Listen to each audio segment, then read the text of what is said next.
இன்றைக்கான மேடை வந்து உங்கள் எல்லாருக்கும் நன்றி சொல்லிக்கிறதுக்காக.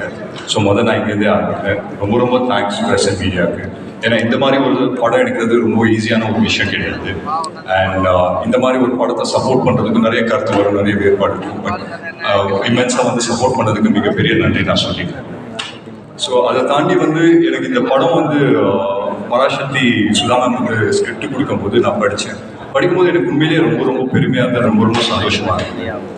பட் அதை தாண்டி வந்து இது யார் எடுப்பாங்க, இதை எடுக்கிறதுக்கு உண்மையிலேயே வந்துட்டு ஒரு கரெக்டான ஒரு தில்லான ஒரு ப்ரொடியூசர் தேவை, ஒரு கரெக்டான ஒரு ஒரு தைரியமுள்ள ப்ரொடியூசர் தேவை அப்படின்னு சொல்லி நான் யோசிச்சுட்டு இருந்தேன். அப்போ ஆகாஷ் பண்ணுறாரு அப்படின்னு இருக்கும்போது I think he was the right person இந்த படம் பண்ணுறதுக்கு அப்படின்னு சொல்லி நான் நம்புகிறேன். அண்ட் முதல் வாழ்த்துக்கள் அவருக்கு.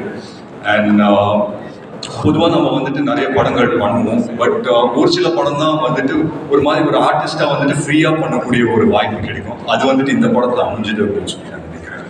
ஸோ நான் இந்த படத்தில் இருக்கிறதுக்கு 2 முக்கியமான காரணம் இருக்குது.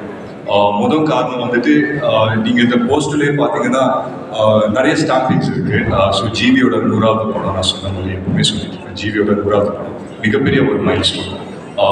அதை தாண்டி எஸ்கே பிரதரோட 25வது படம். ஸோ அதுவும் வந்து ஒரு ரொம்ப ஒரு ஸ்பெஷலான ஒரு ஃபீலிங். ஏன்னா சில பேரோட க்ரோத்தை நம்ம பார்க்கும்போது ரொம்ப பர்சனலாக ஃபீல் ஆகும். அந்த மாதிரி எஸ்கே பிரதரோட க்ரோத்தை பார்க்கும்போது it feels very very personal. So அவரோட ஒவ்வொரு சக்ஸஸும் வந்துட்டு ஐ ஃபீல் தட் எங்களுக்கு மட்டும் இல்லை, நிறைய பேருக்கு ஒரு இன்ஸ்பிரேஷனாக இருக்குது. தமிழ் உணர்வு நம்ம மொழிக்காக நடத்தின போராட்டம், இதை வந்து அடுத்த தலைமுறைக்கு காட்டுறதுக்கான வாய்ப்பு இந்த படத்துக்குள்ள இருக்குன்றது தெரிஞ்சுது. அதை நம்ம நடிக்கிறது மூலமாக அது வாழ்நாளும் ஒரு பெருமையை எனக்கு கொடுக்குன்றது அந்த ஸ்கிரிப்ட் படிக்கும்போது தெரிஞ்சுது. இன்னொன்று, நடிகனா, ஏன்னா என்னுடைய வேலை அதுதான், ஒரு நடிகனா நிறைய சவால்கள் இருக்குது இந்த கதைக்குள்ளே. நடிக்கிறதுக்கு நிறைய ஸ்கோப் இருக்குது. ஸோ நம்மள ஒரு நடிகனாக மேம்படுத்திக்கிறதுக்கான வாய்ப்பும் இந்த கதையில் இருக்குதா நான் உணர்ந்தேன். அதுதான் மிக முக்கியமான காரணம் இந்த படம் பண்ணணும்னு நினச்சதுக்கு.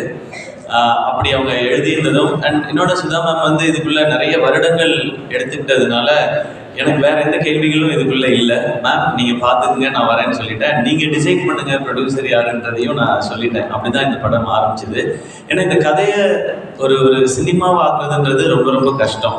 ஏன்னா இது ஆக்சுவலாக ஸ்கிரிப்ட் பண்ணும்போது சினிமாட்டிக் லிபர்ட்டி எடுத்துக்கிட்டோம். அது இந்த முன்னாடியே சொல்லியிருப்போம். இது அப்படியே இருக்குது, எல்லாமே அப்படியே நிஜம்ன்றது இல்லை. உண்மை சம்பவங்களை அடிப்படையாக வச்சு ஒரு சினிமாவில் ஒன்று பண்ணணும். ஏன்னா இது பெரிய இதில் ஒரு வணிகமும் இருக்குன்றதுனால எல்லாரும் பார்க்கணும் இதில். ஆனால் அதே டைமில் ரொம்ப சினிமாவாக்கிட்டா இன்டென்சிட்டி குறைஞ்சிடும். ரொம்ப இன்டென்ஸ் ஆக்கிட்டால் அது ஒரு குறிப்பிட்ட ஏஜ் குரூப் மட்டும் பார்க்குற படமாக மாறிடும். இந்த சவால் தான் மொத்த டீமுக்குமே இருந்தது. இதுதான் ஆடியன்ஸ்ட்டை ப்ரெசென்ட் பண்ணும்போதும் இருந்தது. ஏன்னா இன்னைக்கு இருக்கிற ஜென்சின்னு நம்ம சொல்கிறோம், அவங்களுக்கு வந்து இதை பற்றி நிறையா தெரிஞ்சிருக்கிறதுக்கான வாய்ப்பு இல்லை. ஆனால் அவங்க பார்க்கும் பொழுது சினிமாவோட அவங்க ஒன்றணும், அந்த படத்தை அவங்க என்டர்டெயின் ஆகணும், என்ஜாய் பண்ணணும், அப்புறமா முடியும் போது எப்படிலாம் நடந்திருக்கான்னு தெரிஞ்சுக்கணுன்றது. ஸோ இது அனைத்தையும் சேர்த்து ஒரு படம் பண்ணணுன்றது தான் இந்த மொத்த டீமுமே போராட்டம்.